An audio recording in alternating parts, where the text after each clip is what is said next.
Welcome to The Explainer. Today, we're breaking down a really compelling analysis of those recently unsealed Epstein files. Now, the source we're looking at makes a pretty bold claim that these documents don't just add a few new details, but they completely flip the script on the whole story about Donald Trump's connection to Jeffrey Epstein. Okay, so what's the big question here? Well, according to the analysis we're digging into, it all comes down to this. Do these brand new documents just confirm everything we thought we knew about Trump and Epstein, or do they tell a totally different story? So, first things first. To really get what this analysis is arguing, we've got to understand the story it claims everyone believed before these files were released.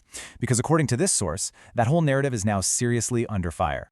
And here's where the source really draws a line in the sand. You've got what it calls the common media story on one side. Trump and Epstein close buddies. But then, on the other side, it argues these unsealed files are this wave of counter-evidence suggesting that, actually, the exact opposite was true. So, what is this supposed counter-evidence? Well, the source builds its entire case on specific, granular details it pulls straight from those unsealed court documents. This is the very foundation of its argument.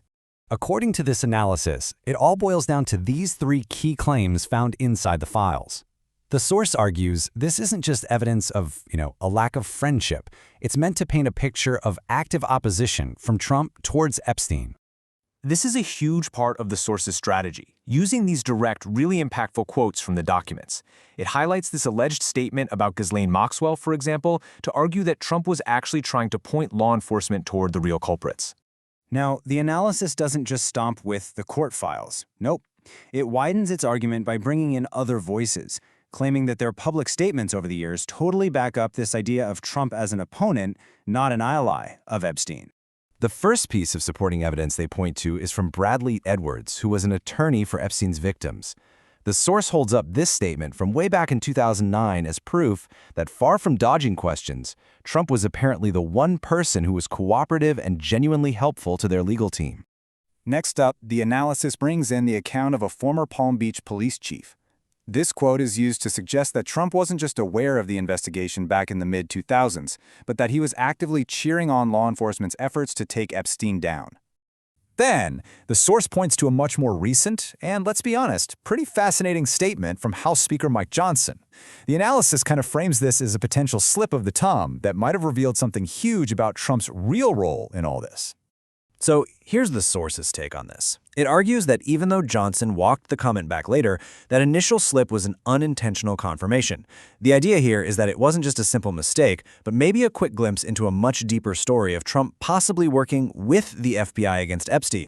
Okay, so after making its case for what it calls Trump's total vindication, the analysis does a complete 180. It shifts from the claims it says have been proven to the massive questions that it argues are still hanging out there in the wider Epstein story. The analysis points right at Ghislaine Maxwell's recent deposition.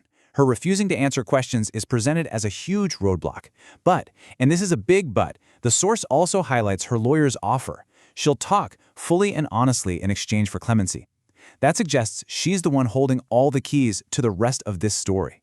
The source also gets really fixated on what isn't in the documents, or at least what we, the public, can't see. It points to the enormous number of names and details that are still just blacked out with a marker, completely redacted.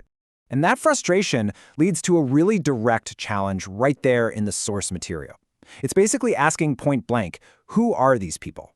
And it calls on government bodies like Congress and the Department of Justice to give us some real transparency here. And so the analysis we've been walking through today ends not with some neat, tidy answer, but with a giant lingering question. The source's main point is that these files clear Trump's name, but it leaves its audience with this final thought. With so much still hidden, and so many key players staying silent, where on earth does this dark, sprawling story possibly go from here?